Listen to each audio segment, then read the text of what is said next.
Баршаңызға сәлем. Бүгін сіздермен теңіз капустасынан салат дайындайтын боламыз. Бізге қажет болатын заттар: теңіз капустасы, шемішке май, соя, қызыл бұрыш, қара бұрыш, ұнтақталған кинза, жуа, чеснок және көкшөп. Капустамызға ыстық қайнап тұрған суды құйып, 30 минутқа бетін жауып қойып қоямыз.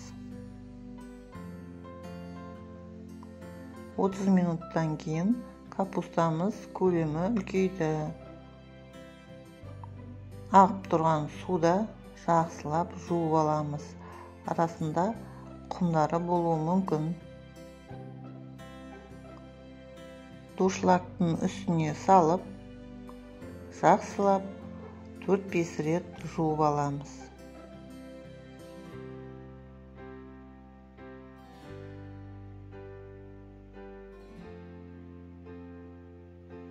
Шамалы уақыт суын сарқылтуға қойып қоямыз.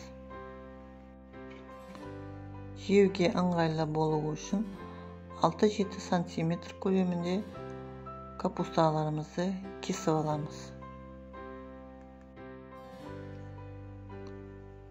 Қазанға майымызды қыздырып, үстіне жуамызды кішкене қуырып аламыз.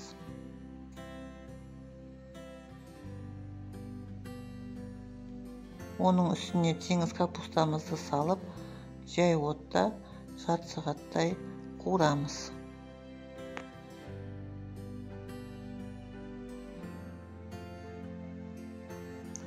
Дәміне қарай тұз себеміз. Біраз қасық соя құямыз.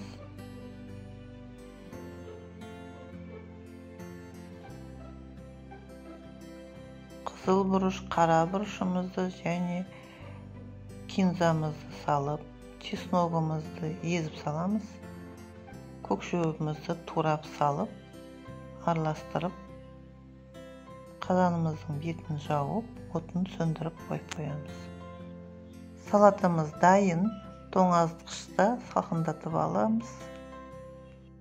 Теңіз капустасы көптеген витаминдер мен минералдар және йодқа өте бай.